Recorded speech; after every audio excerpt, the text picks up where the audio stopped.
Hello guys. तो guys अब हम नया टॉपिक स्टार्ट करेंगे। तो हमारा कंसंट्रेशन टर्म्स सॉल्यूशन का कंप्लीट हो गया है, ठीक है। तो नया टॉपिक हम यहाँ पर जो कि मेन टॉपिक आपका है, जहाँ से आपका न्यूमेरिकल्स बनेगा, वो है आपका हेनरीज लॉ, ठीक है। तो हमारा हेनरीज लॉ लास्ट में आएगा या तो बीच में आएगा, ठीक है। हेनरीज लॉ करने से पहले हम कुछ बेसिक चीजें समझेंगे, जैसे सॉल्युबिलिटी, आपका सैचुरेशन, अनसैचुरेशन सॉल्यूशन, और सैचुरेटेड और अनसैचुरेटेड सॉल्यूशन, और आपका एब्जॉर्प्शन कोफिशिएंट और फैक्टर इफेक्टिंग क्या देखेंगे, और factor influencing solubility of A gas in liquid, solubility of solid in liquid, solubility of solid in solid liquid solution, ठीक है। तो इस प्रकार हम छोटा छोटा बेसिक टॉपिक सब हम टर्म्स सब हम यहाँ पर देखेंगे, ठीक है। तो इसको समझने, इसको भी आपको समझना पड़ेगा, ठीक है। तब जाके आप हेनरीज लॉ पूरा डिटेल, पूरा बेसिक से समझ आएगा, ठीक है। तो चलिए फटाफट स्टार्ट करते हैं। तो अब हम हेडिंग देंगे सॉल्युबिलिटी।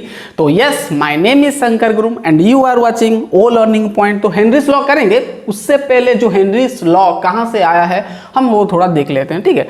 तो उसके लिए आपको पढ़ना पड़ेगा सॉल्युबिलिटी। क्या? सॉल्युबिलिटी,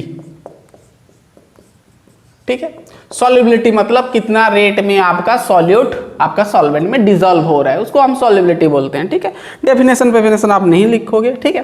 तो चलिए सॉल्युबिलिटी क्या होता है देखिए यहाँ पर जो हम सॉल्युबिलिटी देखेंगे वो आप सिर्फ लिक्विड सॉल्यूशन का देखेंगे, ठीक है, और बाकी का नहीं, लिक्विड सॉल्यूशन का, ठीक है। बाकी का तो आप बाद में पढ़ोगे, जब आप आगे स्टडी करोगे तो पढ़ोगे, ठीक है। तो सॉल्युबिलिटी हम यहाँ पर सिर्फ लिक्विड सॉल्यूशन का देखेंगे। तो जो आपका लिक्विड सॉल्यूशन, भाई ध्यान से देखना, हम यहाँ पर सॉल्युबिलिटी लिक्विड सॉल्यूशन जो हम करेंगे यहाँ पर ध्यान से देखना। अब लिक्विड सॉल्यूशन में आपका सॉल्वेंट क्या होता है? लिक्विड होता है। जैसे आपके पास एक कंटेनर में यहाँ पर क्या है भाई? लिक्विड है। क्या है भाई? यहाँ पर लिक्विड है, ठीक है। तो लिक्विड सॉल्यूशन आपका, ये आपका लिक्विड है, सॉल्वेंट आपका लिक्विड है। क्या है? सॉल्वेंट है, ये आपका सॉल्वेंट आपका लिक्विड है। तो लिक्विड सॉल्यूशन कब होगा? जब यहाँ पर कुछ आप सॉल्यूट डालोगे। तो सपोज मैं यहाँ पर सॉल्यूट डाला, मैं दो तीन प्रकार सॉल्यूट डाल सकता है, या तो सॉल्यूट सॉलिड फॉर्म में हो, या तो फिर आपका सॉल्यूट आपका गैस फॉर्म में हो, ठीक है, या तो फिर आप क्या लिक्विड स्टेट में हो। यानी आपको यहाँ पर लिक्विड सॉल्यूशन ही मिलेगा भाई, क्योंकि सॉल्वेंट आपका लिक्विड है जो कि ज्यादा लेते हो, ठीक है। तो सॉलिड अगर लिक्विड में डालोगे तो आपका क्या हो जाएगा? Solubility of solid, solubility of a solid in liquid हो जाएगा। यानी लिक्विड में आपका सॉलिड डाल रहे हो तो सॉल्युबिलिटी किसका होगा? सॉलिड का होगा। यानी सॉलिड यहाँ पर डिजॉल्व होगा, है ना। गैस डालोगे तो गैस डिजॉल्व होगा, लिक्विड डालोगे तो लिक्विड होगा। तो ओवरऑल आपको लिक्विड सॉल्यूशन ही मिलेगा, क्योंकि सॉल्वेंट यहाँ पर आपका लिक्विड है।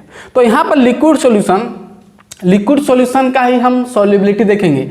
तो लिक्विड सॉल्यूशन का आप जो सॉल्युबिलिटी होगा, तीन ठो पॉसिबिलिटीज है इसका, ठीक है। सबसे पहला तो आपका ये होगा कि आप सॉलिड डालोगे लिक्विड में तो लिक्विड सॉल्यूशन मिलेगा। तो यहां पर हम हेडिंग क्या देंगे ना, solubility of a solid in liquid हो सकता है, इन लिक्विड हो सकता है, या तो फिर आपका सॉल्युबिलिटी ऑफ क्या गैस इन लिक्विड होगा, ठीक है, या तो फिर आपका होगा सॉल्युबिलिटी ऑफ ए क्या of a liquid in solubility of liquid in liquid, ठीक है। यानी आपको यहां पर तीन प्रकार सॉल्यूशन मिलने का चांसेस है, ठीक है, लिक्विड सॉल्यूशन, ठीक है। या तो आप सॉलिड डालोगे लिक्विड में तो लिक्विड सॉल्यूशन मिलेगा, या तो आप गैस डालोगे तो लिक्विड सॉल्यूशन मिलेगा, या तो आप लिक्विड में लिक्विड डालोगे तो लिक्विड सॉल्यूशन मिलेगा। तो आपका कोर्स में ज्यादातर ये ही आपका है, ठीक है। और ये उतना इंपॉर्टेंट है, इसको हम नहीं पढ़ेंगे, ठीक है, क्योंकि ये दोनों में आपका फिर राउल्ट्स लॉ आएगा, ठीक है, हेनरीज लॉ आएगा, राउल्ट्स लॉ आएगा, बहुत कुछ हम सीखेंगे। तो हम पहले हेडिंग देंगे solubility of a solid in a liquid. यानी लिक्विड में जब सॉलिड आता है, इसको डालते हो तो कैसे डिसॉल्व होता है, उसका सॉल्युबिलिटी कैसा होता है, क्या क्या टर्म आता है, सब हम डिस्कस करेंगे, ठीक है। तो जैसे मैं बता रहा हूं भाई, ठीक ऐसे ही आपको समझना है।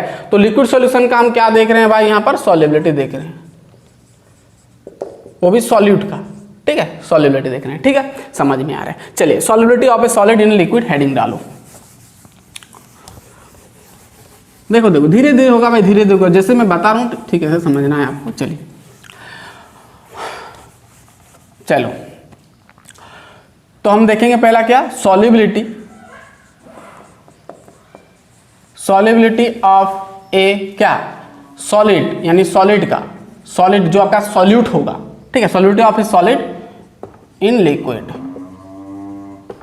और लिक्विड सॉल्यूशन लिख सकते हो, ठीक है। Solubility of a solid in liquid, यानी आपको लिक्विड सॉल्यूशन में ही मिलेगा, लिक्विड सॉल्यूशन में ही मिलेगा, क्योंकि सॉलिड लिक्विड में डालोगे तो आपको लिक्विड सॉल्यूशन ही मिलेगा, ठीक है। तो आपका solubility of a solid in liquid, ठीक है, इसमें आपका एक टर्म आता है भाई, ये सब थ्योरी है, सब थ्योरी है, कुछ कुछ टर्म्स जो कि आपको याद करना है, क्या होता है आपको समझना है, ये थ्योरी है बस, ठीक है, इसमें आपका सवाल नहीं बनेगा। हाँ कुछ कुछ बन सकता है शॉर्ट क्वेश्चन में, ठीक है, आपका बोर्ड में पूछ सकता है। चलिए, तो solubility of a solid in liquid का सबसे यहाँ पर एक टर्म आता है जिसको आप बोलते हो सैचुरेटेड सॉल्यूशन।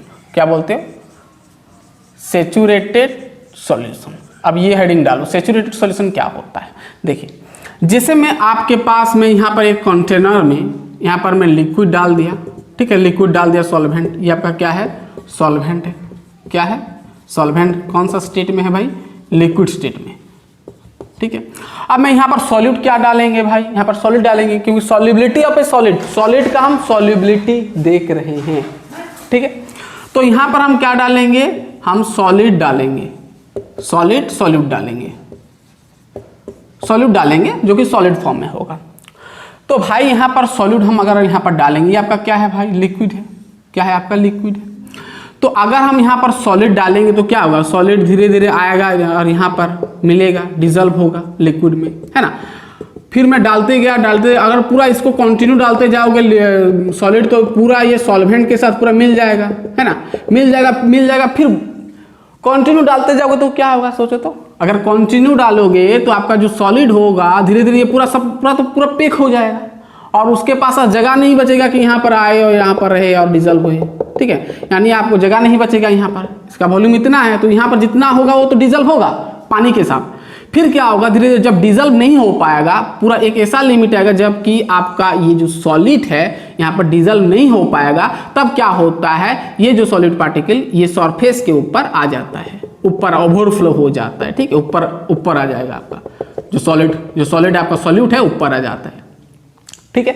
तो यहाँ पर जो आप सॉल्यूट डाल रहे हो, तो आप जो यहाँ पर पूरा एक्सेस यहाँ पर डालेंगे, मतलब जितना आपका इसका एबिलिटी था सॉल्वेंट का डिजोल्व करने का सॉल्यूट को, ठीक है, सॉल्यूट आया, डालते गए, लास्ट में आपका ऐसा है कि जब सॉल्यूट ऊपर आ गया तो आपका ये जो आपका सॉल्यूशन मिला, इसको हम बोलते हैं सैचुरेटेड सॉल्यूशन। क्या बोलते हैं, saturated solution.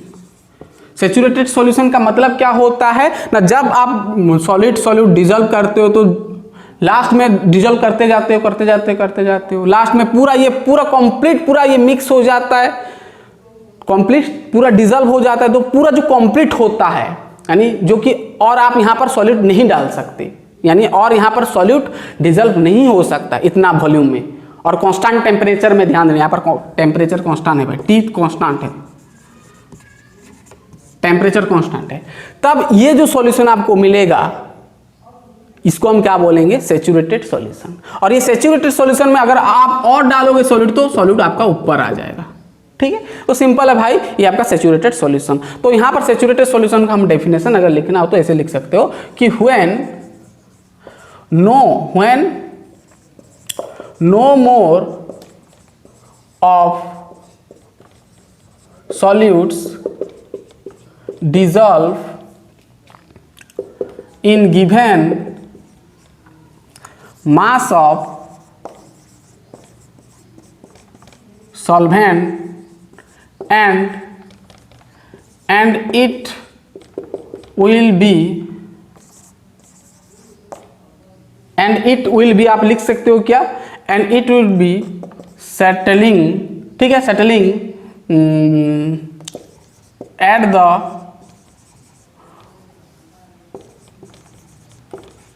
bottom of the container, यानी आपका ऊपर सब सेटल हो जाएगा, यानी जो आपका सॉल्यूट पार्टिकल से ऊपर आ जाएगा। बोतल ऑफ द कंटेनर इज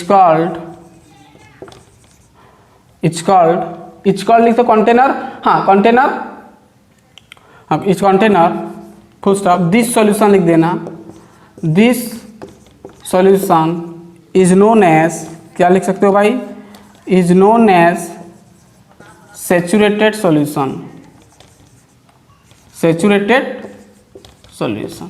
क्या समझ में आया भाई, when no more of solute dissolve in the given mass of the solvent and it will be start settling down, है, इट विल बी स्टार्ट लिख दो, it will be start settling at the bottom, है ना, settling at the bottom of the container, this solution is known as saturated solution।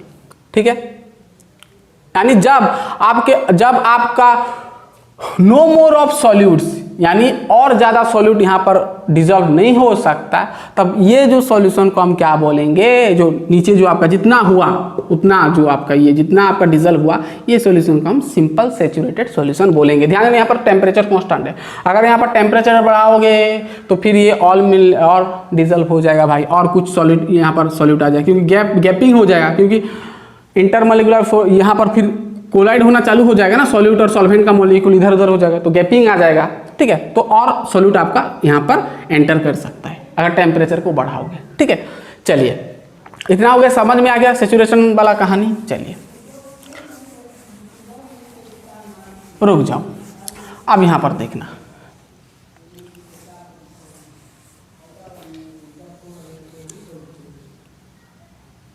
हाँ इतना हो गया। चलिए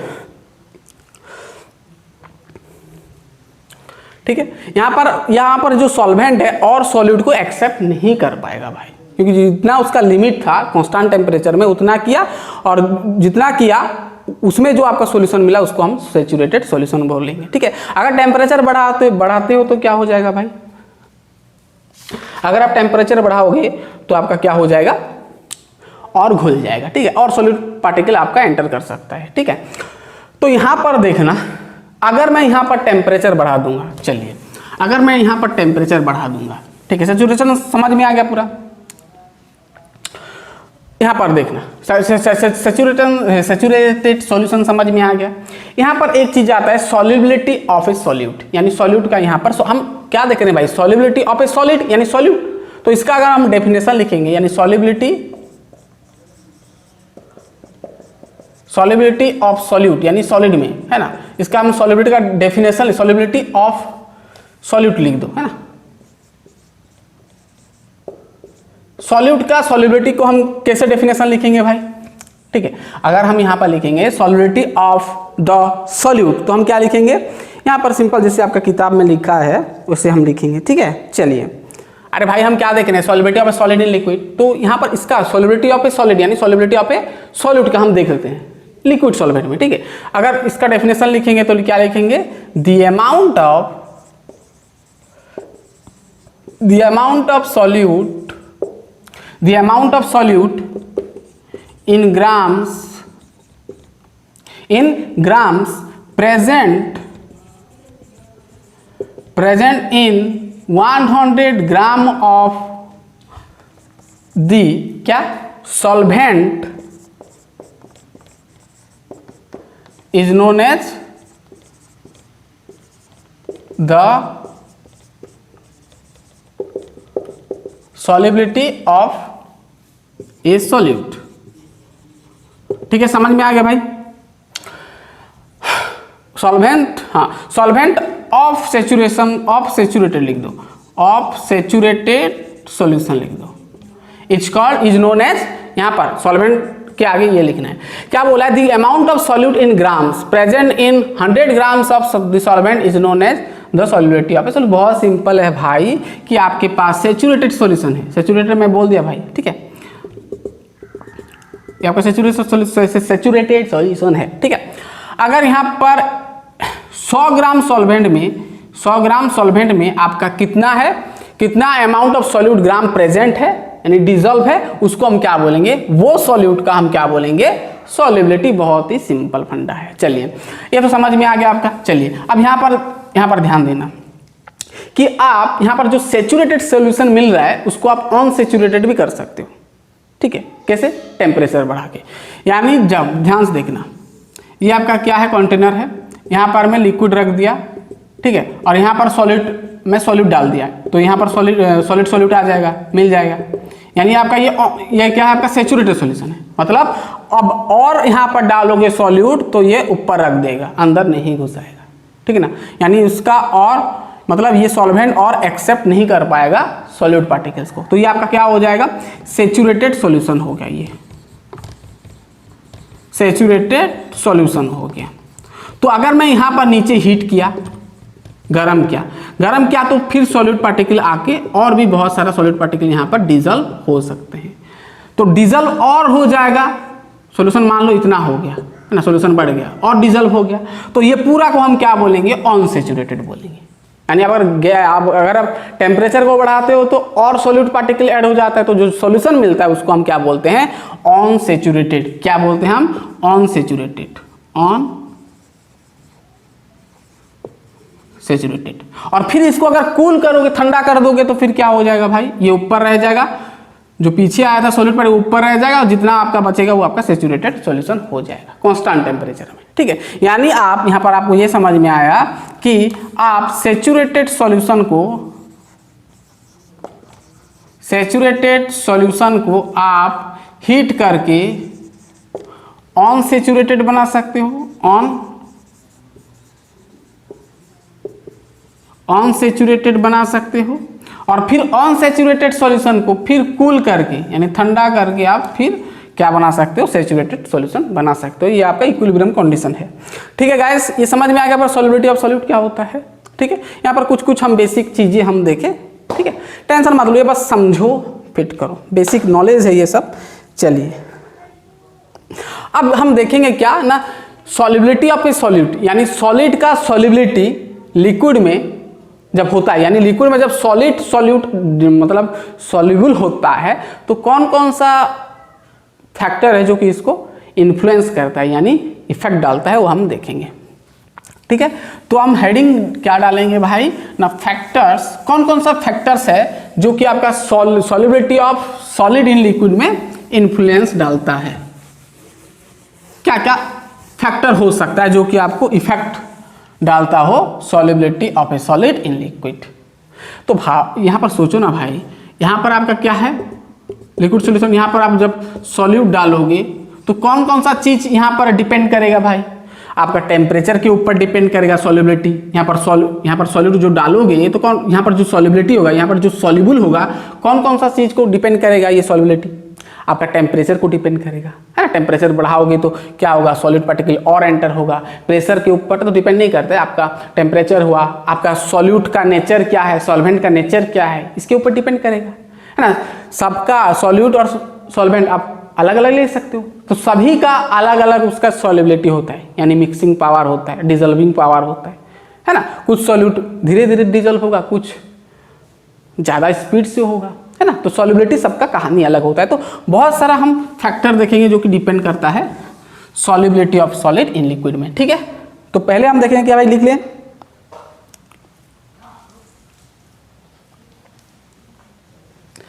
चलिए तो हम क्या देखेंगे, फैक्टर्स लिखें, फैक्टर्स इन्फ्लुएंसिंग the solubility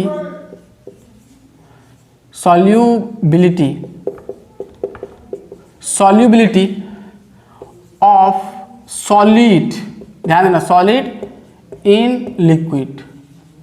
यहाँ पर हमारा जो सॉल्वेंट है भाई लिक्विड है, ठीक है, कौन कौन सा फैक्टर को डिपेंड करता है। चलिए सबसे पहला तो आपका डिपेंड करेगा कि आपका नेचर क्या है सॉल्यूट और सॉल्वेंट का, उसके ऊपर डिपेंड करेगा। यानी सबसे पहले आपका nature of solute and solvent, ठीक है, कि आपका सॉल्यूट और सॉल्वेंट किस नेचर का है, पोलर है कि नॉन पोलर है, ठीक है। जैसे ध्यान देना, जो आपका nature of solute and solvent depend करता है।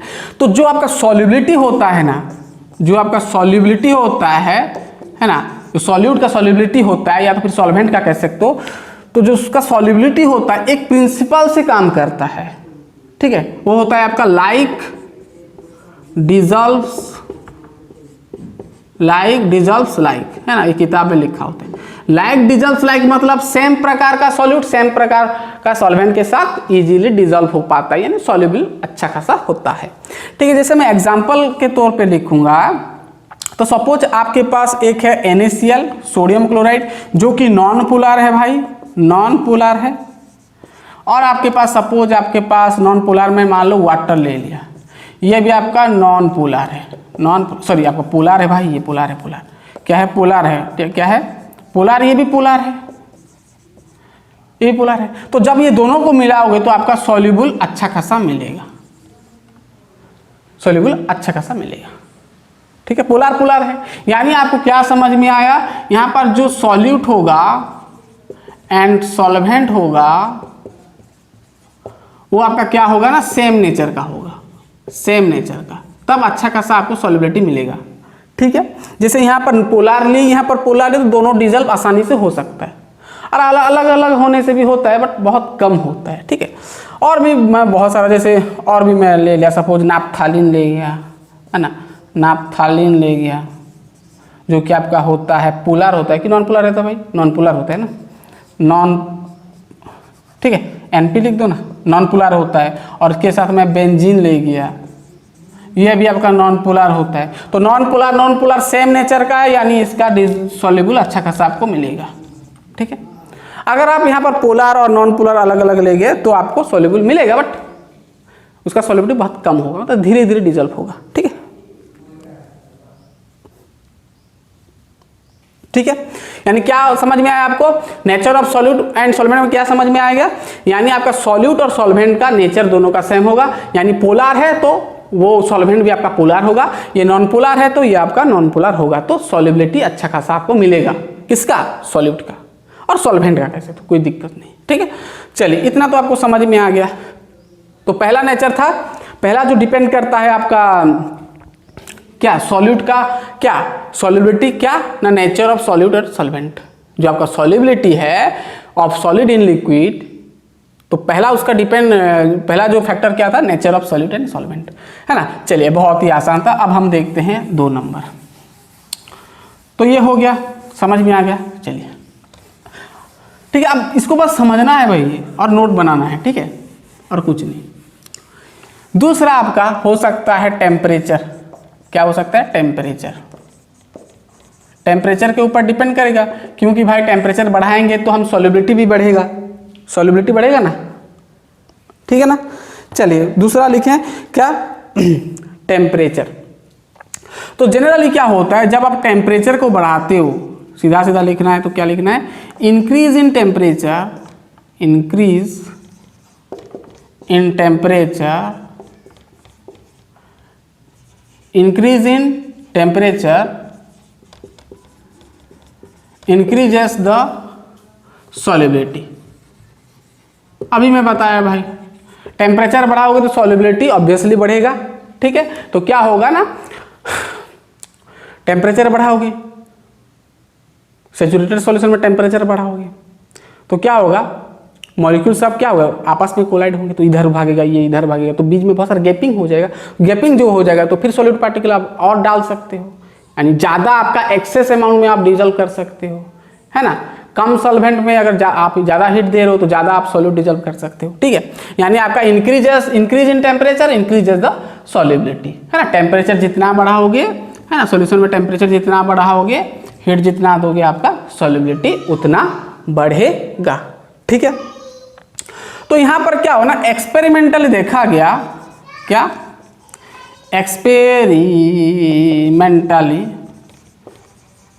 एक्सपेरिमेंटली देखा गया कि जब आप टेम्परेचर को बढ़ाते हो तो डेल्टा एच का वैल्यू क्या होता है, जब आप टेम्परेचर को बढ़ाते हो, जब आप टेम्परेचर को नोट करना भाई ये सब, जब आप टेम्परेचर को बढ़ाते हो, टेम्परेचर को बढ़ाते हो तो क्या होता है भाई, सॉल्युबिलिटी क्या होता है, सॉल्युबिलिटी भी इंक्रीज करता है। अगर सॉल्युबिलिटी इंक्रीज करेगा तो देखा गया कि डेल्टा एच का वैल्यू 0 से बड़ा हो रहा है सॉल्यूशन का, ठीक है। डेल्टा एच मतलब चेंज ऑफ एंथैल्पी जानते हो ना, एंथैल्पी चेंज। और फिर टेम्परेचर अगर घटाते हो तो सॉल्युबिलिटी क्या होगा भाई, कम होगा, और सॉल्युबिलिटी कम होगा यानी उसका डेल्टा एच जो होगा, डेल्टा एच यानी सॉल्यूशन का डेल्टा एच क्या होता है ना, 0 से छोटा होता है। ये एक्चुअली ये जो दिया है आपका ली चैटलर्स प्रिंसिपल के थ्रू ये होता है, ठीक है। क्या भाई, ली चैटलर होता है, ली चैटलर्स प्रिंसिपल के अकॉर्डिंग, या ली चैटलर्स का थ्योरी कह सकते हो, ठीक है। कि क्या होता है जब टेम्परेचर बढ़ा तो सॉल्युबिलिटी बढ़ता है, सॉल्युबिलिटी बढ़ता है यानी, और सॉल्युबिलिटी जब बढ़ता है तो एक्सपेरिमेंटली देखा गया जब सॉल्युबिलिटी बढ़ता है तो सॉल्यूशन का डेल्टा एच 0 से बड़ा होता है, और सॉल्युबिलिटी कमता है तो सॉल्यूशन का डेल्टा एच 0 से कम होता है अकॉर्डिंग टू ली चैटलर्स प्रिंसिपल, ठीक है। इतना बस आपको याद करना है, ठीक है। चलिए, यानी आपका जो solubility of a solid in liquid 2 factor को डिपेंड करता है। सबसे पहला भाई आपका क्या, आप सॉल्यूट और सॉल्वेंट कौन सा नेचर का ले रहे हो उसके ऊपर। दूसरा आपका टेम्परेचर क्या है, आप टेम्परेचर कितना दे रहे हो उसके ऊपर डिपेंड करेगा। अब थोड़ा टेम्परेचर दोगे तो सॉल्यूट पार्टिकल थोड़ा आपका डिजल्व होगा, ज़्यादा दे रहे हो तो ज़्यादा होगा, ठीक है। चलिए, अब प्रेशर आप सोच रहे हो कि प्रेशर डिपेंड भी करता होगा, नहीं, प्रेशर आपका डिपेंड नहीं करता। क्यों नहीं करता, देखना।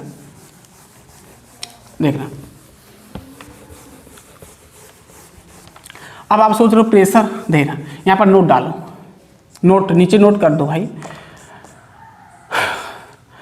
Pressure does not effect the solubility of a solid in liquid because क्यों, because the solutes and solvents in this solution are highly incompressible, मतलब इनकॉम्प्रेसिबल मतलब कंप्रेस नहीं कर सकते। यानी आपका सॉल्यूशन में, यह आपका सॉल्वेंट है, वाटर है, ठीक है। अब यहाँ पर सॉल्यूट है, और सॉल्यूट तो जानते हो टाइट में होता है यानी पूरा हार्ड होता है, तो यहाँ पर अगर आप प्रेशर डालोगे तो भी कुछ इफेक्ट नहीं पड़ेगा, है ना। हाईली इनकॉम्प्रेसिबल, कंप्रेस नहीं कर सकते, ठीक है। इसलिए हाई इनकॉम्प्रेसिबल, इसी वजह से आपका प्रेशर के ऊपर आपका सॉल्युबिलिटी डिपेंड नहीं करता है। आप प्रेशर जितना डालो कुछ फर्क नहीं पड़ेगा, क्योंकि जैसे आप पानी को कंप्रेस कर सकते हैं क्या, नहीं। सॉल्यूट, ये आपका सॉल्यूट है ना, सॉलिड फॉर्म है तो उसको कंप्रेस नहीं कर सकते। कंप्रेस करने से कुछ फर्क नहीं पड़ेगा, सॉल्युबिलिटी उतना का उतना होगा। यानी आपका pressure does not effect the solubility of a solid in liquid because the solute and solvents in this solution are highly incompressible, बस इतना कहना है, ठीक है। चलिए हम आगे बढ़ते हैं। अब आएगा हेनरीज लॉ का कहानी धीरे धीरे। चलो, इसका काम खत्म हुआ भाई, पहला वाला solubility of solid in liquid. अब आता है आपका सॉल्युबिलिटी ऑफ क्या, गैस इन लिक्विड, ठीक है। अब हम देखेंगे solubility of A gas in liquid, ठीक है। अब लिक्विड में हम अब गैस डालेंगे भाई, यहां पर कहानी चालू हो जाता है हेनरीज लॉ, ठीक है। चलिए, तो गैस इन लिक्विड का मतलब अब यहां पर क्या होगा हमारा ना, सॉल्वेंट होगा लिक्विड में, यहां पर ये लिक्विड होगा सॉल्वेंट, और यहां पर जो हम डालेंगे ये आपका गैस होगा, है ना। सुनने में थोड़ा अजीब लग रहा है कि गैस कैसे पानी में डिजॉल्व कर सकता है, लेकिन होता है भाई। जो आप कोल्ड ड्रिंक सब पीते हो उसमें भी आपका गैस मौजूद होता है, जैसे कार्बन डाइऑक्साइड होता है भाई, ठीक है। चलिए, तो यहाँ पर गैस अब पानी में डिजॉल्व होगा, ठीक है ना। तो बहुत सारा गैस पानी में डिजॉल्व हो सकता है, जैसे लाइक बहुत सारा गैस होता है, जैसे लाइक आपका हो गया पानी में, जैसे आपका बहुत सारा हो, कार्बन डाइऑक्साइड तो होता है, उसके साथ आप बेंजीन भी होता है भाई, ईथर भी होता है, ETC, ठीक है। ये सब ज़्यादातर आप पानी में घुल सकते हैं, ठीक है। अब ये जो solubility of A gas in liquid, ये जो आपका solubility of A gas in liquid मतलब गैस जो सॉलिड में जो सॉल्युबल होता है, यानी इसका जो सॉल्युबिलिटी है उसको एक टर्म से एक्सप्रेस किया गया है। यानी solubility of gas in liquid इसको एक्सप्रेस किया गया है, इसको एक्सप्रेस्ड किया गया है किस कौन सा टर्म में आपका एब्जॉर्प्शन कोफिशिएंट, क्या एब्जॉर्प्शन कोफिशिएंट को एफिशिएंट टर्म में डिवाइड किया है। एब्जॉर्प्शन कोफिशिएंट को हम लैम्बडा लिखते हैं, सॉरी अल्फा लिखते हैं, क्या लिखते हैं अल्फा, ठीक है। ये जो आपका solubility of a gas in liquid एक टर्म में एक्सप्रेस करते हैं जो है आपका एब्जॉर्प्शन कोफिशिएंट, और ये पहले जो ये इसके बारे में बताया था उसका नाम था भाई बुनसन, क्या था बुनसन, ठीक है। बुनसन कहो, बुनसन को जो भी कहो, ठीक है, बंसन, ठीक है। पहले इसको क्या किया था, टर्म दिया था क्या solubility of gas in liquid, यानी लिक्विड में गैस का सॉल्युबिलिटी को एक्सप्रेस करेंगे हम किसमें ना अल्फा में, यानी एब्जॉर्प्शन कोफिशिएंट। और वो बोला बंसन बोला कि अल्फा का वैल्यू होगा आपका V बाई कैपिटल VP, ये फॉर्मूला एक दिया है, ठीक है। यहाँ पर जो स्मॉल v है भाई ये होता है आपका क्या वॉल्यूम ऑफ क्या वॉल्यूम ऑफ सॉल्यूट है ना, वॉल्यूम ऑफ सॉल्यूट का वॉल्यूम ऑफ गैस सॉल्यूट जो भी वॉल्यूम ऑफ गैस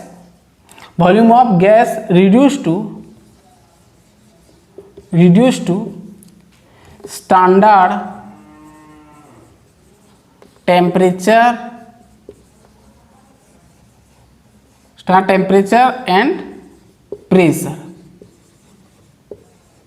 इसको STP भी कहते हैं, ठीक है, स्टैंडर्ड टेम्परेचर एंड प्रेशर, ठीक है। और यहाँ पर जो V है भाई कैपिटल V, ये आपका वॉल्यूम ऑफ सॉल्वेंट होता है,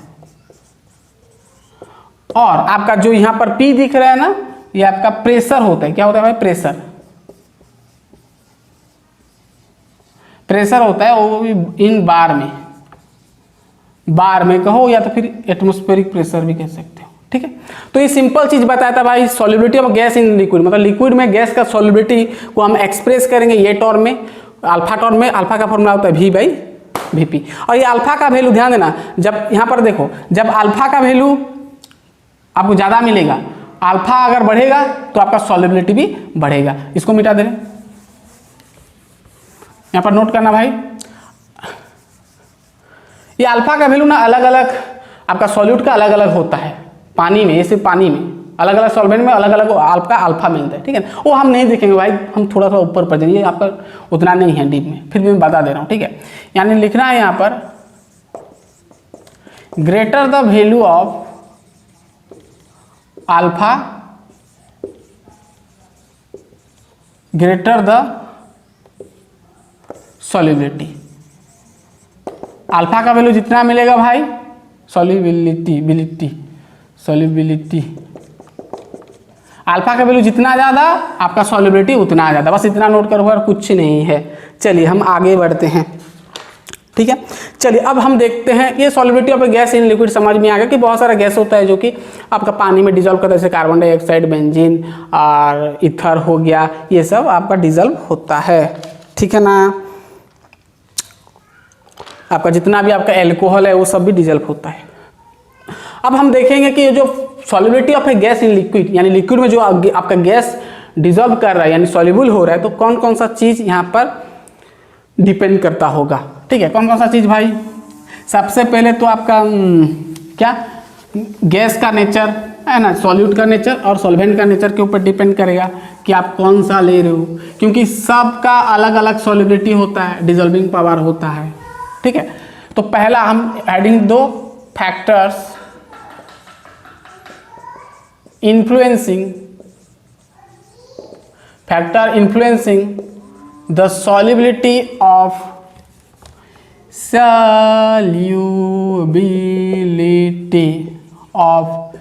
a gas in liquid। भाई कितना लंबा नाम लिखना पड़ रहा है, ठीक है। हेडिंग दो भाई। तो सबसे पहला तो ये आपका डिपेंड करेगा कि नेचर क्या है ना, नेचर ऑफ सॉल्यूट यानी गैस का, सॉल्यूट यानी गैस है आपका, और एंड सॉल्वेंट,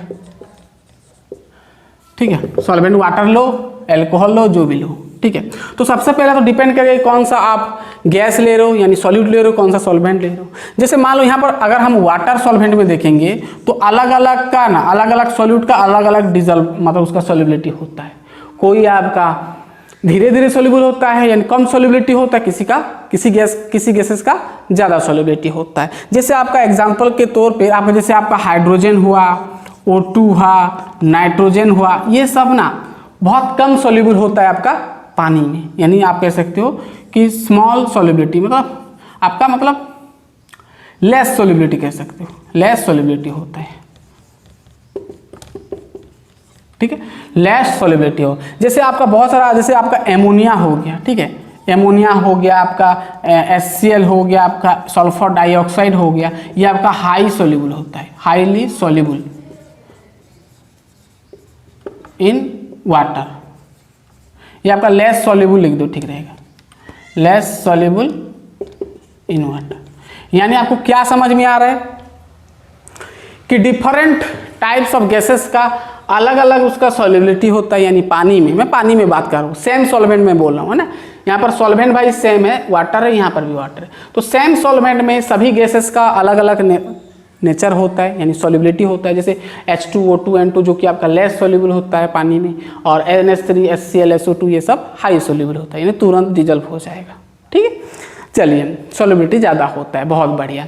अब ये नेचर अब आपको समझ में आ गया। अब हम देखते हैं भाई थोड़ा टेम्परेचर। तो यहाँ पर ना कहानी उल्टा होता है टेम्परेचर में।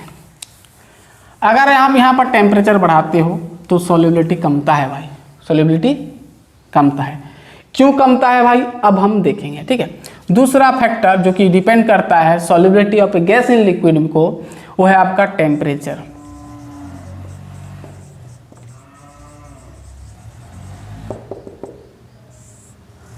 ठीक है, क्या है भाई, हेडिंग डालो। चलिए समझ में आ गया। टेम्परेचर, टेम्परेचर को कैसे डिपेंड करता है, चलिए देखते हैं। क्या होता है ना, टेम्परेचर में क्या होता है कि जब देखो, ध्यान से देखना, ध्यान से देखना, नोट कर लिए, नोट कर लीजिए, देख रहा हूँ, चेक करते हैं दिख रहा है कि नहीं। बहुत बढ़िया दिख रहा है, तो देना, देखना, जब आप यहाँ पर ले जाते हो क्या, लिक्विड सॉल्वेंट, ठीक है, और यहाँ पर आप क्या डालते हो, सॉलिड डालते हो, जो कि आपका गैस फॉर्म में होता है, ठीक है। जब आप गैस को डालते हो, गैस को डालते हो तो यहाँ पर गैस पार्टिकल मौजूद होगा, गैस पार्टिकल मौजूद होगा ना, गैस पार्टिकल मौजूद होगा ना, गैस मिक्स होगा। तो यहाँ पर जब आप इसको हीट करोगे तो क्या होगा, धीरे धीरे क्या होगा, गर्म हो जाएगा, पूरा अंदर का पूरा हीट हो जाएगा। तो अंदर का हीट हो जाएगा तो क्या होगा, आपका जो फोर्स, अरे भाई जब आप गर्म करोगे तो क्या होगा, ये मॉलिक्यूल इधर उधर भागने लगेगा।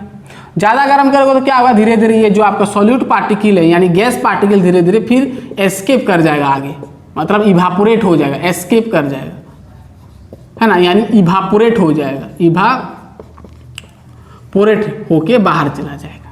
यानी आपको समझ में ये आ रहा है कि जब आप हीट करोगे तो जो सॉल्यूट तो अंदर है, फिर क्या हो जाएगा, बाहर हो जाएगा सॉल्यूबल। अरे भाई आपका गैस अंदर जाएगा, डिजल्व होगा, हीट करोगे तो क्या होगा, ये सॉल्यूट फिर गर्म हो जाएगा तो इधर उधर भागने लगेगा। तो ज़्यादा हीट करोगे तो वेपर बन जाएगा भाई, फिर आगे आपका ऊपर चला जाएगा, यानी इवापोरेट हो जाएगा, यानी आपका सॉल्युबिलिटी यहाँ पर नहीं होगा, सॉल्युबल नहीं होगा, सब तो सॉल्यूट बाहर चला जाएगा। यानी आपको ये समझ में आ रहा है कि टेम्परेचर को बढ़ाने से लिखना है आपको,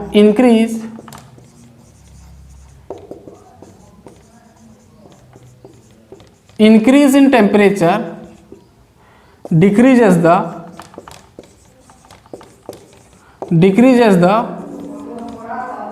solubility। रुक जाइए, दिख रहा है पूरा,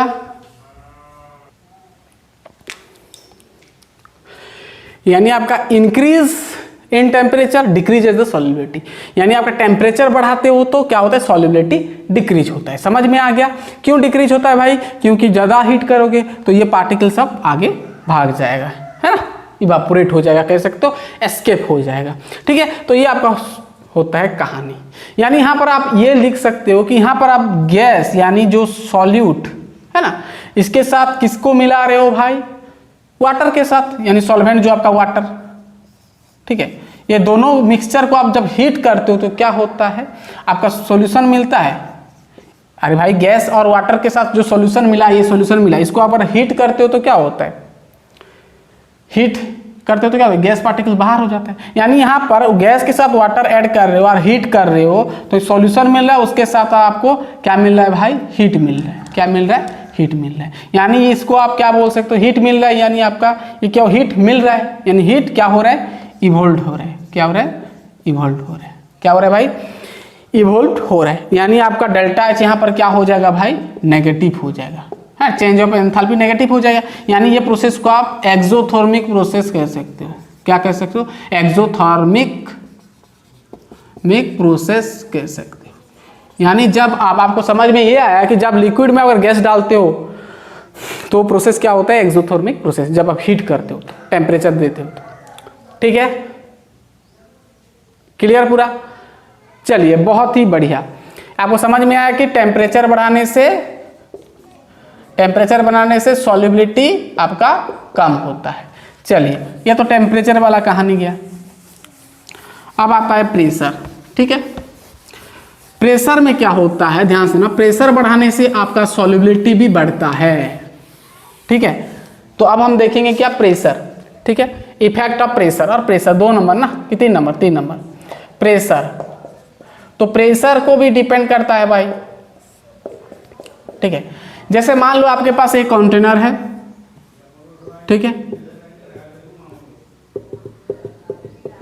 ठीक है, ये आपका सॉल्यूट डालोगे, तो सॉल्यूट डालोगे तो क्या प्रेशर, जब आप यहाँ पर प्रेशर डालो, देखो यहाँ पर, रुक जाओ, मैं कंटेनर को ऐसे बना रहा हूँ, है ना, एक पिस्टन लगा दे रहा हूँ। ठीक है, यहाँ पर एक पिस्टन लगा है, पिस्टन के अंदर क्या है भाई आपका, यहाँ पर आपका सॉल्यूशन है। क्या है, सॉल्यूशन है आपके पास। ठीक है, तो सॉल्यूशन है, यहाँ पर गैस भी है और सॉल्वेंट का भी मॉलिक्यूल है ना। आपका यहाँ पर सॉल्वेंट है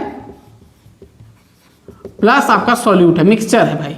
ठीक है, और आप यहाँ पर पिस्टन लगा दिए और दबाओगे तो क्या होगा, यहाँ पर जो पार्टिकल्स, आप गैस पार्टिकल और ये दोनों का पार्टिकल कह सकते हो, एक जगह पर ऐसे गैदर हो जाएगा, ज़्यादा प्रेशर लगाओगे तो, यानी आपका इसका सॉल्युबिलिटी बढ़ जाएगा, है ना। यहाँ पर गैपिंग बहुत कम होगा, बहुत मॉलिक्यूल सब पूरा आ जाएगा पूरा, है ना, मतलब कम वॉल्यूम में ज़्यादा आपका मॉलिक्यूल आ जाएगा, यानी सॉल्युबिलिटी आपका क्या होगा, बढ़ेगा। बहुत सिंपल है भाई, प्रेस करोगे तो क्या, मॉलिक्यूल सब धीरे धीरे से प्रेस करो तो सब मॉलिक्यूल से एक जगह पर आ जाएंगे, यानी पूरा कॉन्सेंट्रेशन बढ़ जाएगा, यानी पूरा आपका सॉल्युबिलिटी बढ़ जाएगा। यानी आपका क्या समझ में आया भाई कि प्रेशर बढ़ाने से आपका सॉल्युबिलिटी क्या हो रहा है, बढ़ रहा है, इंक्रीज कर रहा है। ठीक है भाई, इतना समझना है। अब ये जो इफेक्ट ऑफ प्रेशर को अच्छे से समझा है आपका हेनरीज लॉ। यहाँ पर जो आप प्रेशर डाल रहे हो भाई, यहाँ पर जो आप प्रेशर डाल रहे हो, तो ये जब प्रेशर डाल रहे हो तो आपका जो गैस मॉलिक्यूल यानी जो सॉल्वेंट को किस तरह प्रेशर डाल रहा है उसको समझाया आपका हेनरीज लॉ। ये आपका मान लो ये जो दिए हैं ये क्या है, आपका सॉल्यूट है, यानी आपका गैस का पार्टिकल है, तो गैस का पार्टिकल वाटर का पार्टिकल के साथ क्या होगा, कोलाइड करेंगे। यानी आप सीधा ये कह सकते हो भाई, यहाँ पर आप क्या छोड़ोगे, गैस छोड़ोगे तो आपका पास ही सपोज आपका वाटर है। क्या है भाई, वाटर है। तो यहाँ पर जो गैस पार्टिकल होगा तो गैस पार्टिकल पहले क्या करेगा, ये सरफेस को क्या टकराएगा, यानी प्रेशर डालेगा। तो ये जो एक एक पार्टिकल का जो प्रेशर है इसको हम पार्शियल प्रेशर भी कहते हैं भाई। क्या बोलते हैं, पार्शियल प्रेशर, मतलब एक एक मॉलिक्यूल का प्रेशर। तो यहाँ पर जो गैस डालोगे आप, ये आपका क्या है, गैस। तो यहाँ पर जो गैस पार्टिकल जो सरफेस में जो प्रेशर डाल रहा है, किसका सरफेस, वाटर का सरफेस में जो प्रेशर डाल रहा है, तो ये प्रेशर को अच्छे से समझाया है कौन, हेनरीज लॉ। जैसे यहाँ पर भी कहानी, यहाँ पर भी प्रेशर पड़ रहा है ना, ये गैस पार्टिकल सब प्रेशर पड़ रहा है, तो यानी आपका वाटर मॉलिक्यूल्स के साथ रिएक्ट कर रहा है, वाटर मॉलिक्यूल्स के साथ रिएक्ट कर रहा है। तो ये फिनोमिना, मतलब ये कहानी को पूरा हेनरीज लॉ बताया है। अब हम देखेंगे हेनरीज लॉ, समझ में आया ना। यानी सीधा कहो, प्रेशर जो आपका solubility of A gas in liquid में जो प्रेशर का इफेक्ट है वो आपका अच्छे से क्लियर डिस्क्राइब किया है आपका हेनरीज लॉ। कुछ टर्म्स दिया है और वो क्या बताया भाई, आपका हेनरीज लॉ क्या बताया, आपका पार्शियल प्रेशर के बारे में बताया, यानी प्रेशर के बारे में बताइए, प्रेशर के बारे में, वो भी कौन सा सॉल्यूशन में, गैस इन लिक्विड सॉल्यूशन में। ठीक है ना। अब हम देखेंगे हेनरीज लॉ। पहले इतना नोट डाउन कर लें, लेट मी चेक, समझ में आ गया। तो प्रेशर को अच्छे से डिस्क्राइब किया है आपका हेनरीज लॉ। तो यहाँ से कहानी आपका शुरू होता है हेनरीज लॉ, जो कि आपका solubility of gas in liquid में प्रेशर का रोल क्या होता है, प्रेशर क्या होता है, ये अच्छे से आपका समझाया है क्या, ये आपका हेनरीज लॉ। तो हेडिंग डालें हेनरीज लॉ, नया लॉ भाई, ये बहुत ही इंपॉर्टेंट है, हेनरीज लॉ, ठीक है, हेनरीज लॉ, ठीक है, यहां से शुरू होता है आपका हेनरीज लॉ, ठीक है, नोट करना। तो हेनरीज लॉ क्या होता है ना, इसका सिंपल स्टेटमेंट लिखो, एट कांस्टेंट टेम्परेचर, दो तो इसका डेफिनेशन हम बोलेंगे, ठीक है, at constant temperature, at constant temperature the solubility of a gas in liquid is directly proportional, is in liquid, ठीक है, is directly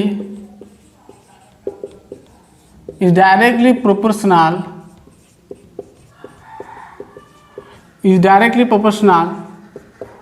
to the partial pressure of the partial pressure of the solute और gas लिख सकते हो, solute of the gas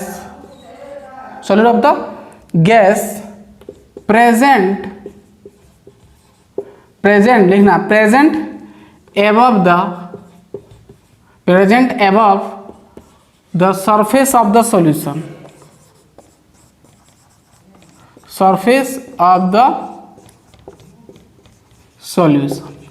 ठीक है, note करना, surface of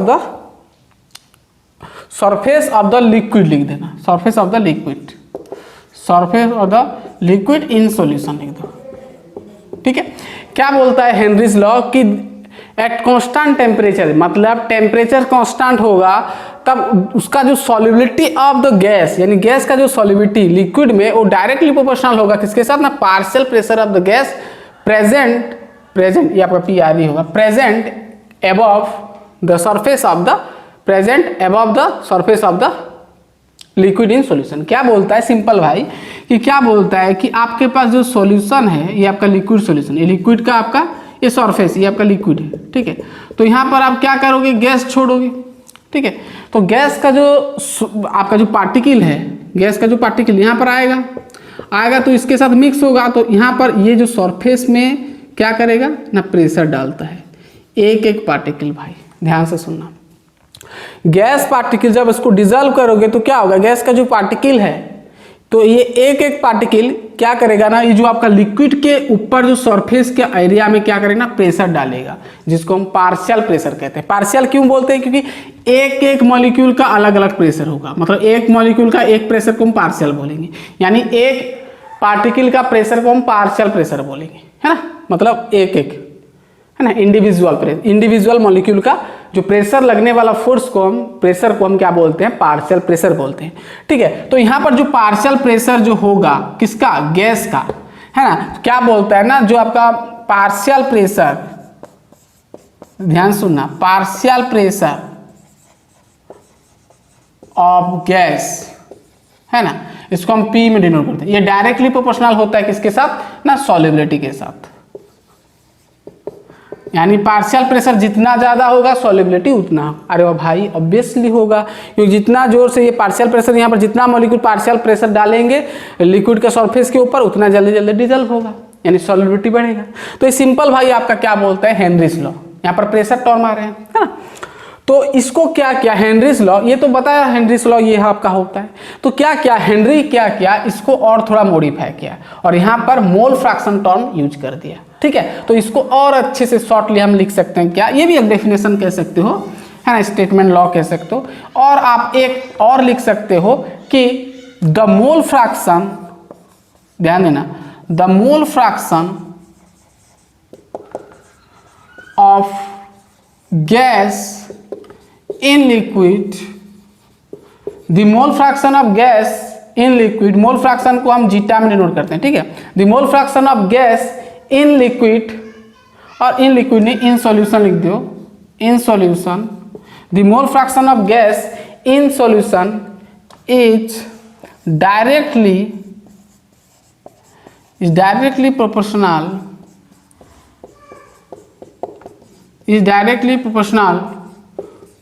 to the partial pressure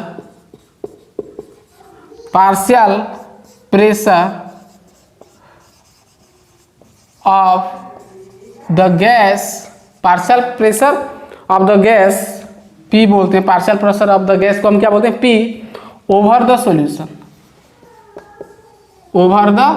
solution.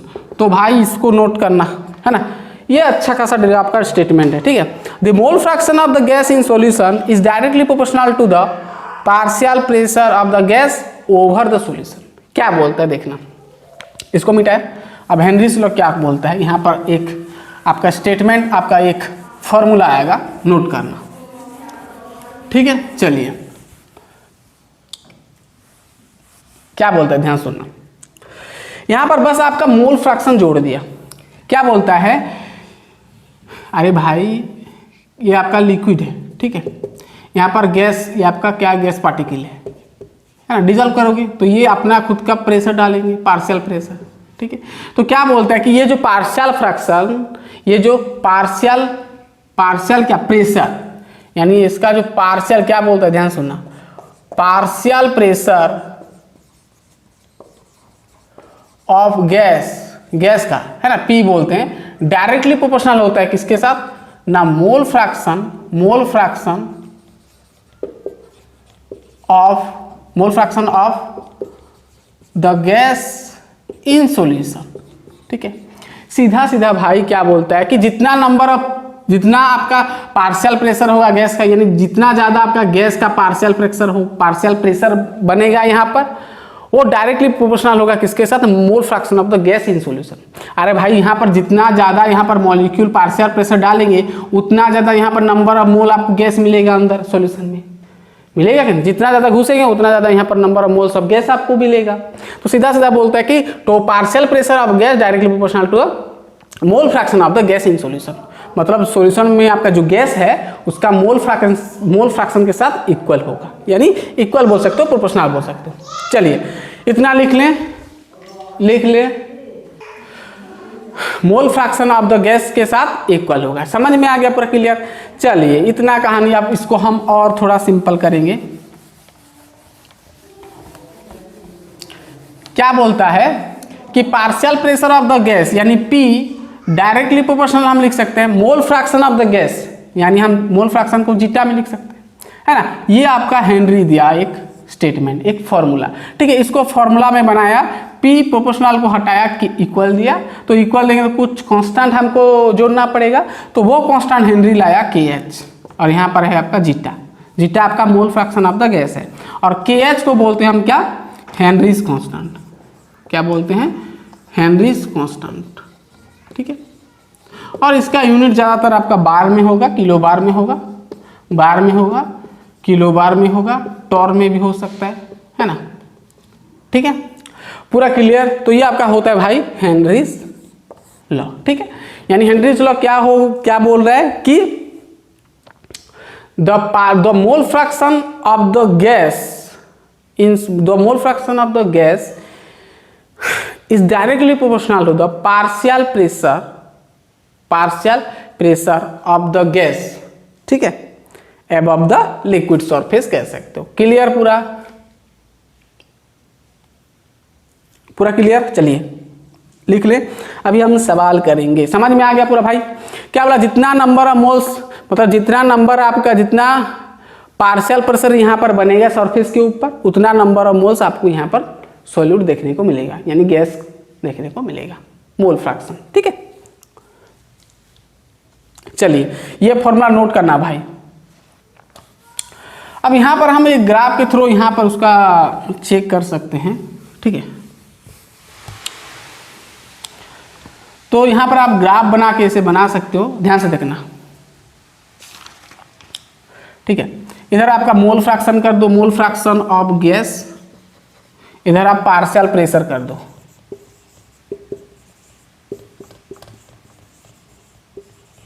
ठीक है, P।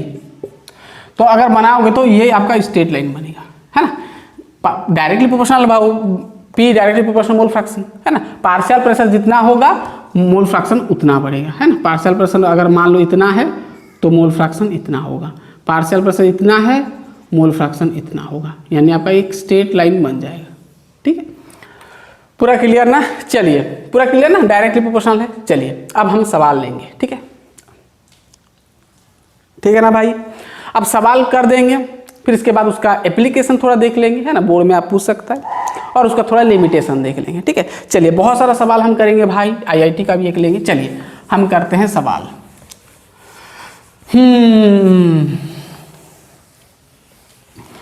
चलिए अब लिखना है भाई आपको। चलिए हम सवाल एक लेंगे। चलिए चलिए फर्स्ट क्वेश्चन क्या बोलता है, H2S ए टॉक्सिक गैस, लिखें भाई लिखें, सब करना पड़ेगा, गैस विथ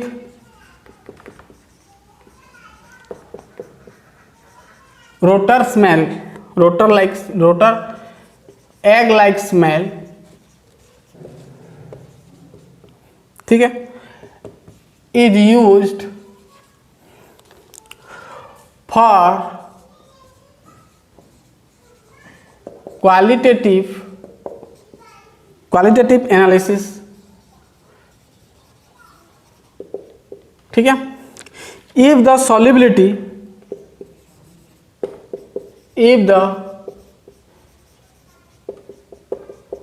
सॉल्युबिलिटी ऑफ, ध्यान सुनना,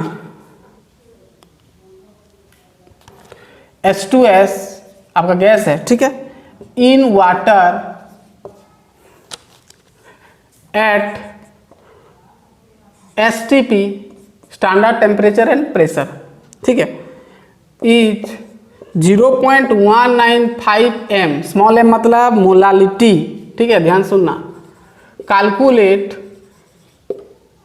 ठीक है, calculate Henrys law constant,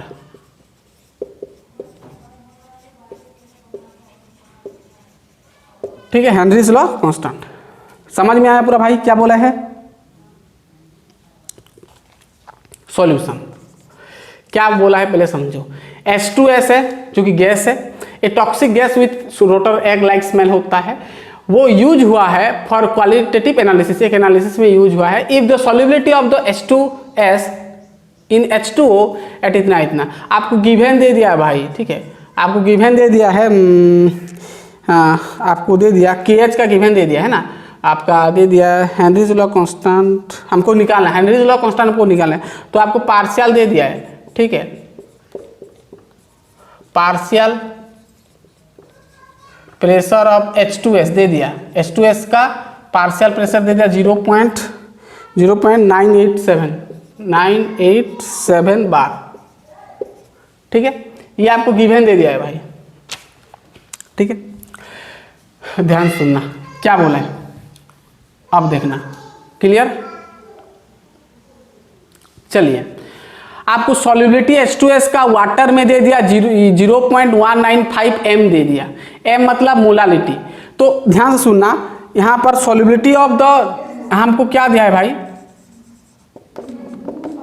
solubility of H2S gas दे दिया आप कितना 0.195 मोल, इसका मतलब इट मीन्स, इसका मतलब क्या होता है भाई, लिखना पहले, इट मीन्स 0 पॉइंट, देखना हमको H2S गैस इतना मोलालिटी में दे दिया है, मोलालिटी का मतलब क्या होता है ना 0.195, इट मीन्स 0.195 मोल प्रेजेंट है, मोल प्रेजेंट, ठीक है ना, मोल इन हम कह सकते हैं 1 kg ऑफ सॉल्वेंट। अरे मोलालिटी का डेफिनेशन क्या होता है ना, 1 kg सॉल्वेंट में कितना नंबर ऑफ मोल आपका सॉल्यूट प्रेजेंट है, तो यहाँ पर 0.195 मतलब 0.195 मोल इन 1 kg ऑफ सॉल्वेंट। पूरा क्लियर, ठीक है, it mean 0.195 mole in 1 kg of solvent. चलिए इतना दूर तो समझ में आ गया। हमको क्या निकालना है, partial pressure equal to KH into mole fraction of the gas होता है, तो हमको ये वाला निकालना है, ठीक है। मोल फ्रैक्शन पार्शियल प्रेशर हमारे पास है P आपका H2S का पार्शियल प्रेशर है भाई कितना 0.987 और X यानी मोल फ्रैक्शन हमको निकालना पड़ेगा भाई। किसका निकालेंगे? सॉल्यूशन का मोल फ्रैक्शन निकालेंगे। ठीक है, तो फॉर्मूला क्या होता है? नंबर ऑफ मोल्स ऑफ क्या सॉल्यूट है ना, मोल फ्रैक्शन ऑफ सॉल्यूट का निकालेंगे। ठीक है, सॉल्यूट का निकालेंगे। सॉल्यूट आपका क्या है भाई? H2S। तो क्या होगा? मोल फ्रैक्शन ऑफ H2S। ठीक है, मोल फ्रैक्शन, हाँ, number of moles of H2S by क्या होगा? नंबर ऑफ मोल्स ऑफ क्या होगा भाई? H2S plus number of moles of water, है ना। चलिए, number of moles of H2S हमको निकालना पड़ेगा। ठीक है, number of moles of H2S निकालना पड़ेगा, जो कि दे दिया, नंबर ऑफ मोल्स दे दिया भाई 0.195 दे दिया। इतना मोल बोल दिया तो निकालने का जरूरत नहीं है, 195। ठीक है, और नीचे क्या होगा? H2S का 0.195 रहेगा वही, प्लस H2O का निकाल लेना भाई साइड में। Number of moles of H2O क्या हो जाएगा भाई? वाटर 1 kg है तो ग्राम में आपको लेना है, यानी मास बाई मोलिकुलर मास। मास होगा आपका 1000। ठीक है, और नीचे होगा मोलिकुलर मास होता है आपका 18, यानी आपका 5.55। ठीक है, इतना होगा ना। चलिए, तो यहाँ पर होगा 5.55 है ना। इसको कैलकुलेशन करोगे तो भाई मैं डायरेक्ट कर रहा हूँ, क्या होगा? 5.5 सॉरी आपका आएगा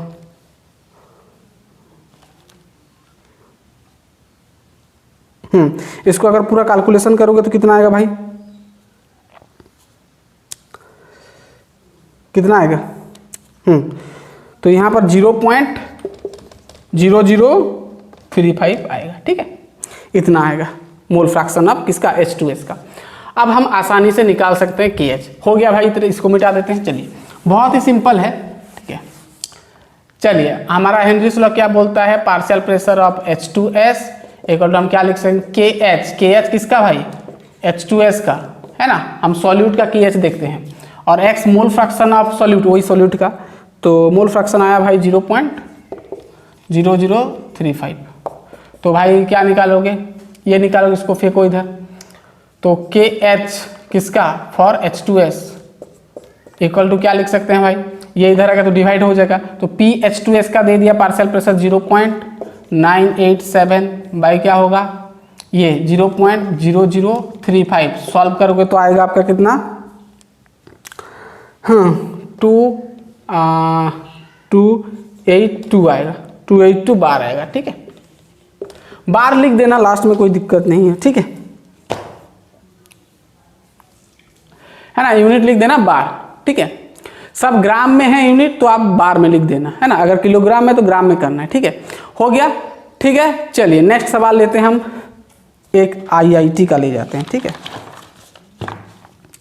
चलिए, हो गया। चलिए,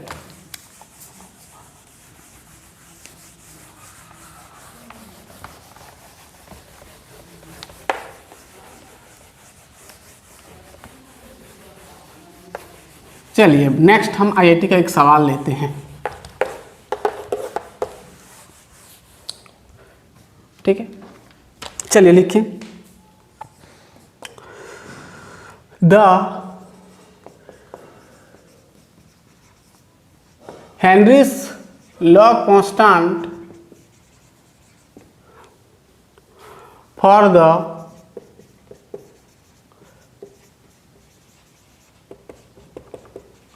solubility of N2 gas in H2O at 298 Kelvin is 1.0 into 10 the power 5 atm.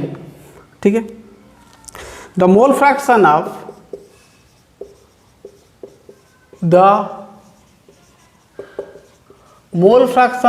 N2 in air is 0.8। ध्यान सुनना, 0.8 दे दिया है। हाँ, what is the number of moles of N2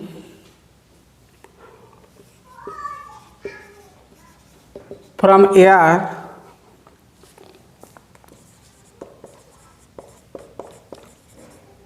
dissolve in 10 moles, अरे भाई बहुत लिखना पड़ता है, 10 moles of water at 298 Kelvin and 5 atm pressure. ठीक है, दिख रहा है। चलो सॉल्यूशन करो। क्या बोल रहा है, हेनरीज लॉ कांस्टेंट दे दिया है, सॉल्युबिलिटी ऑफ N2 गैस दे दिया इतना कितना 1.0 10⁵ atm हेनरीज लॉ दे दिया है आपका, हेनरीज लॉ कांस्टेंट दे Ks दे दिया, मोल fraction of N2 in air, air में उसका मोल फ्रैक्शन 0.8 बोल दिया है। What is the number of moles of N2 from air dissolve in 10 moles of water at 298 and 5 atm pressure. ध्यान से सुनना आप है। चलिए, यानी हेनरीज लॉ का अगर हम लिखेंगे तो partial pressure of N2 equal to हम क्या लिख सकते हैं, KH into mole fraction of किसका लिखेंगे भाई, किसका मोल फ्रैक्शन, N2 का। ठीक है, तो यहाँ पर देखो अगर हम पार्शियल प्रेशर निकालेंगे किसका, नाइट्रोजन का, तो क्या लिख सकते हैं हम, मोल फ्रैक्शन किसका, N2 का, इंटू हम क्या करते हैं भाई, क्या करते हैं, देखो अब ध्यान सुनना, KH दे दिया कितना आपका 5 atm ना, 5 atm, तो यहाँ पर क्या मिल जाएगा देखना, इसको अगर मल्टीप्लाई किए, मोल फ्रैक्शन दे दिया है ना, हाँ मोल फ्रैक्शन देखो, मोल फ्रैक्शन कितना दिया है भाई, मोल फ्रैक्शन दे दिया आपका N2 का कितना दिया है भाई, 1.0 इंटू 10⁵ atm दे दिया। ठीक है, 10⁻⁻5 ना 5 है, 5 इतना दे दिया है, सॉरी मोल फ्रैक्शन नहीं, मोल फ्रैक्शन नहीं दिया, मोल फ्रैक्शन ये दिया है भाई 0.8 दिया है, 0.8 दिया है, तो इसको मल्टीप्लाई कर दोगे 0.8 इंटू 5 कर दोगे तो क्या हो जाएगा 4.0 atm हो जाएगा, है ना। तो आपका पार्शियल प्रेशर ऑफ N2 मिल गया। ठीक है, तो हम यहाँ पर देखना, अब यहाँ पर अगर देखो, यहाँ पर अगर मैं मोल फ्रैक्शन ऑफ N2 लिखूंगा तो क्या लिख सकता हूँ, क्या लिख सकता हूँ, ये डिवाइड होगा, यानी partial pressure of N2 by mole fraction, sorry by क्या, Henry's law constant of N2। ठीक है, तो पार्शियल प्रेशर ऑफ N2 कितना है भाई, 4.0 atm है। ठीक है, और नीचे आपका KH का वैल्यू कितना है भाई, Henrys law constant 1.0 into 10⁵ atm। ठीक है, तो मोल फ्रैक्शन कितना, ये कट जाएगा, सब काट कर आपको मिलेगा कितना, 4 इंटू 10⁻⁻5 मिल जाएगा। ठीक है, चलिए अब ये तो हो गया, आपका समझ में आ गया, इसको मिटाया। चलो अब ध्यान से सुनना, अब देखना, मोल फ्रैक्शन ऑफ N2 को मैं ऐसे लिख सकता हूँ, number of moles of N2 लिख सकता हूँ। ठीक है, by number of moles of N2 plus number of moles of क्या, सॉल्वेंट आपका वाटर है ना, तो आपका वाटर लिख सकते हो, इक्वल टू क्या लिख सकते हैं हम, 4 इंटू 10⁻⁻5। आपको क्या निकालना है भाई, आपको what is the number of moles निकालना है N2 का। ठीक है, यानी नंबर ऑफ मोल्स N2 का निकालना है। ठीक है, अब ध्यान सुनना, चलो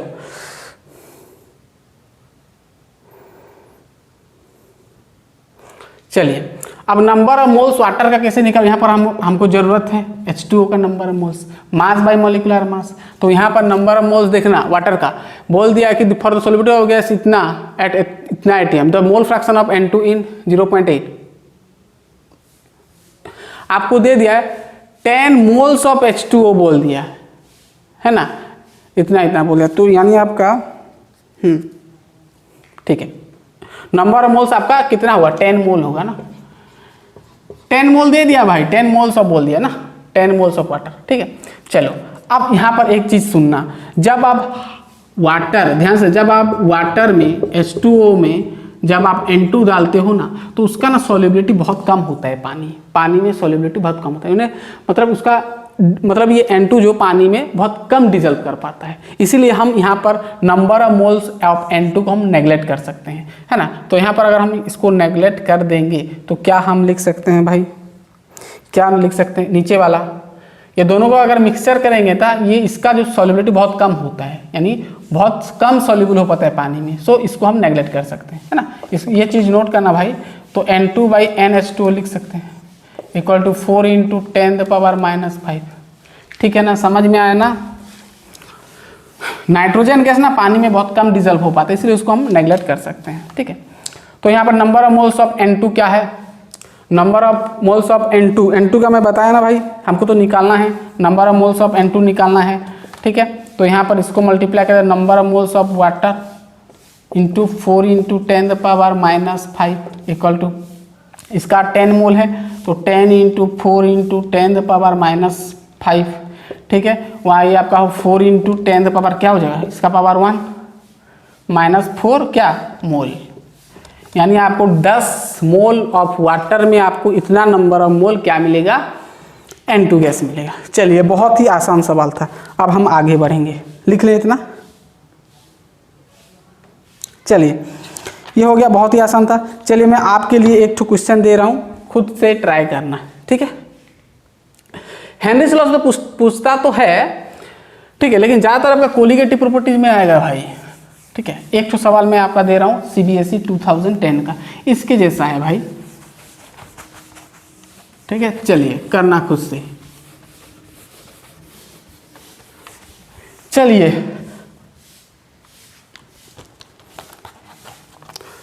next question, the Henrys law constant for the Henry's law constant for O2 dissolving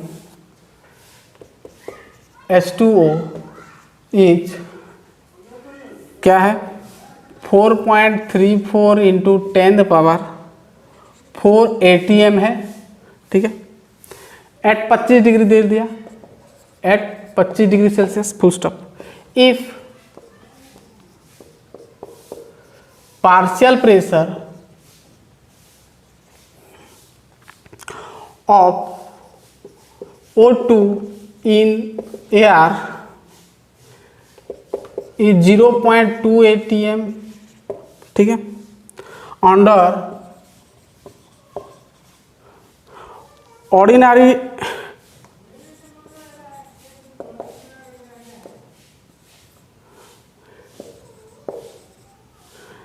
atmospheric pressure ना,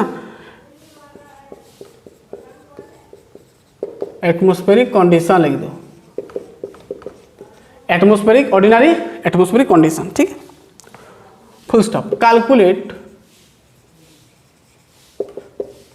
द कॉन्सेंट्रेशन मोल पर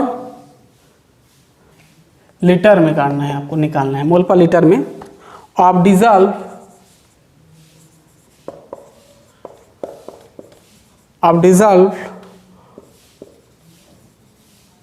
oxygen in water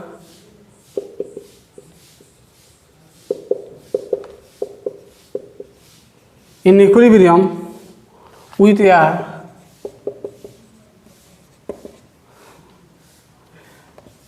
at 25 degree Celsius. ठीक है, ये आपका आया था CBSE 2009 में आया था भाई, नोट करना। ठीक है, ये खुद से करना भाई, आपके लिए मैं लिख दिया। चलिए, ठीक है, इसके जैसा ही IIT में जो आया था उसके जैसा ही है। अभी जो मैं बताया ना वो आपका IIT में आया था, IIT में आया था शायद, ये 2009 में, हाँ ये आपका 10 है भाई, 2010 में, ये आपका 2009 में आया था। ठीक है, अभी जो बताया ना रिसेंट वो वाला। ठीक है गाइस, इतना ही, और भी सवाल बनेगा। ठीक है, लेकिन मैं आपको नहीं बता रहा हूँ। ठीक है, मैं आपको प्रोसेस बता, हाँ चलिए अब थोड़ा हम देख लेते हैं भाई, खत्म नहीं हुआ उसका, थोड़ा हम एप्लीकेशन देख लेते हैं। ठीक है, एप्लीकेशन उसका थोड़ा हम लिमिटेशन देख लें। चलिए एप्लीकेशन थोड़ा लिख लो। ठीक है, ठीक है, अरे भाई एप्लीकेशन बहुत ही आसान है। अब हेनरीज लॉ कहाँ कहाँ पर यूज होता है, सबसे पहले जो आप कोल्ड ड्रिंक सब पीते हो ना वो सब में हेनरीज लॉ का एप्लीकेशन। ठीक है, एप्लीकेशन सबसे पहले तो आपका यूज होता है in the production of, in the production of, दिख रहा है ना भाई, देखो मैं कर्सिव लिख रहा हूँ, प्रोडक्शन है आपका, प्रोडक्शन। चलो अच्छे से लिखते हैं, in the production of carbonated,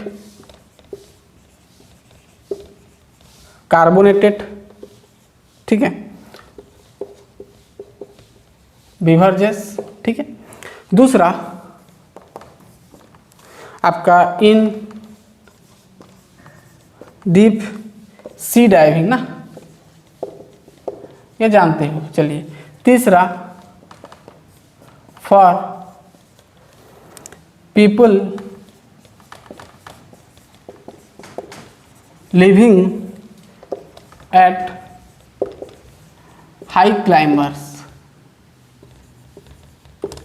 ठीक है। ये 3 जगह पर ज़्यादातर यूज होता है, आपको बहुत जगह यूज होता है। तो हम जो किताब में है 3 ठो है।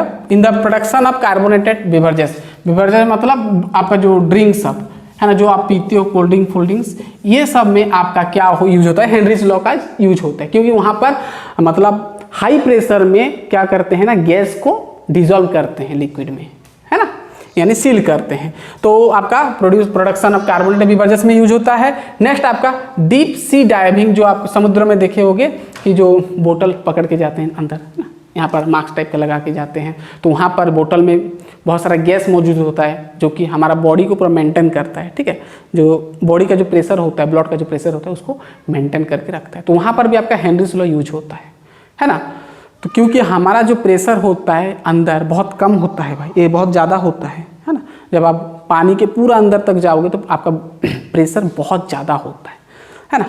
चलिए, तो वहाँ पर आपका यूज होता है, आपका हेनरीज लॉ होता है। और जो आप जो है ना, जो ज़्यादा ऊंचाई सब में चढ़ते हैं ना, पहाड़ सब में होता है, तो वहाँ पर जो यूज करते हैं वहाँ पर भी ऑक्सीजन लेवल कम होता है, ऊपर पहाड़ के ऊपर पूरा ऑक्सीजन लेवल कम होता है। तो वहाँ पर भी बोतल सब में कोल्ड ड्रिंक्स मतलब ड्रिंक्स सब लेके जाते हैं, या तो फिर मास्क लगाते हैं, ऑक्सीजन मास्क लगाते हैं, ये सब लगाते हैं, ठीक है ना। तो वहाँ पर भी आपका क्या होता है, आपका हेनरीज लॉ यूज होता है, ठीक है। अरे भाई, लिविंग एट हाई क्लाइंबर्स मतलब जिसका घर ज़्यादा ऊपर होता है, पहाड़ में होता है, तो चढ़ने के लिए तो एक यूज करके जाते हैं, ठीक है। जैसे आप पानी के अंदर जैसे यूज करके जाते हैं, मास्क लगा के जाते हैं, वहाँ पर नहीं तो आप बोतल सब में भी कोल्ड ड्रिंक्स जैसा पी के जाते हैं। क्यों पी के जाते हैं भाई, ऑक्सीजन लेवल कम हो जाता है भाई, हमारे बॉडी को ऑक्सीजन ज़रूरत है, ठीक है ना। तो वहाँ पर आपका क्या होता है भाई, हेनरीज लॉ यूज होता है। बस इतना याद करना है भाई, हमको थोड़ी ना उतना डिटेल जाना है, ठीक है। चलिए, ठीक है, ठीक है, पूरा क्लियर। तो यह होता है आपका एप्लीकेशन, बहुत ही सिंपल है। चलिए अब हम जाते हैं आगे आपका लिमिटेशन है ना। उसका लिमिटेशन क्या है, मतलब कहाँ तक आपका लिमिट है हेनरी, मतलब हेनरी सब कुछ नहीं बताया, उसका लिमिटेशन है भाई। तो हेनरीज लॉ का लिमिटेशन क्या है भाई, कुछ लिमिटेशन है, उसको आपको याद रखना पड़ेगा। सीमित है ना, कुछ सीमित है हेनरीज लॉ। वैसे आपका लिमिटेशन ये आपका कह सकते हो, रुक जाओ। हेनरीज लॉ का आपका लिमिटेशन 3 ठो पॉइंट आपको बस लिखना है, ठीक है, ज़्यादा नहीं। हेनरीज लॉ का लिमिटेशन, रुक जाओ, ठीक है ना। चलिए मैं लिख लिया हूँ, ठीक है ना। चलिए, हेनरीज लॉ लिमिटेशन कहाँ पर वैलिड होगा ना, ओनली आइडियल कंडीशन। पहले तो ओनली आइडियल कंडीशन में वैलिड होगा, यानी यूज होगा। आइडियल कंडीशन का मतलब क्या होता है भाई, मतलब लो प्रेशर होगा, low pressure and high temperature, high temperature में ही वैलिड होगा ये, ठीक है। नेक्स्ट दूसरा बोलता है कि जो आपका गैस होगा, gas should not be chemical change, ठीक है, गैस का कुछ केमिकल चेंजेस नहीं होगा। तीसरा पॉइंट, ठीक है, जो आपका गैस, तीसरा पॉइंट आपको क्या लिखना है, जो gas should not be dissociate और एसोसिएट, डिसोसिएट और एसोसिएट ऑन और in solution. Should not be, ठीक है। मतलब गैस जो होगा, जैसे मान लो सपोज आप HCl ले रहे हो, है ना, जो कि आपका गैस होता है, और पानी में मिला रहे हो, तो आप इसको आप ये मतलब ऐसा नहीं होगा कि H+ अलग होगा सॉल्यूशन में और Cl- अलग हो जाए, डिसोसिएट होगा, ऐसा नहीं होगा। ऐसा में आपका हेनरीज लॉ एप्लीकेबल नहीं है। मतलब जब आप गैस, ये आपका गैस होता है भाई, और यह H2O सॉलिड लिक्विड होता है, तो दोनों को मिला हुआ सॉल्यूशन में ऐसा नहीं होना चाहिए। मतलब जो आपको आयन में डिसोसिएट नहीं होना चाहिए, है ना, डिसोसिएट अलग अलग नहीं होना चाहिए, सब अलग अलग होगा, ठीक है ना। मतलब HCl होगा, H2H2 होगा, मतलब ऐसे नहीं होगा H+ और Cl- ऐसे डिसोसिएट आपका नहीं होगा सॉल्यूशन में, ठीक है, पहला कंडीशन। दूसरा बोलता है कि दूसरा क्या बोलते हैं, एसोसिएट भी नहीं होना चाहिए। जैसे मान लो आपका NH3 एमोनिया है, और एमोनिया गैस अगर पानी में डाले तो ऐसा नहीं कि यहाँ पर NH4Cl होगा, ऐसा नहीं होना चाहिए। NH4OH ना, हाँ NH4OH, ऐसा नहीं होना चाहिए भाई। ऐसे एसोसिएट भी नहीं होना चाहिए, जुड़ना भी नहीं चाहिए, और आपका डिसोसिएट भी नहीं होना चाहिए, इन्हें आयन में कन्वर्ट नहीं होना चाहिए, ठीक है। ये था भाई सिंपल सा आपका हेनरीज। अब आगे जो मेन आएगा आपका वेपर प्रेशर में राउल्ट्स लॉ आएगा, बहुत ही यहाँ पर सवाल बनेगा, फिर कोलिगेटिव प्रॉपर्टीज आएगा गाइस, ठीक है ना गाइस। चलिए मैं टायर्ड हो गया, चलिए बहुत ही आसान टॉपिक सब था, करना खुद से, और सवाल आप खुद से कर सकते हैं, आप किताब सब में खोज के कर सकते हैं, है ना, बहुत सारा सवाल बनेंगे, ठीक है। खुद से प्रैक्टिस करना, मैं प्रोसेस बता दिया, ठीक है। तो गाइस चलिए नेक्स्ट लेक्चर में मिलते हैं वेपर प्रेशर में, तब तक के लिए पढ़ाई करते रहिए, ऑल द बेस्ट।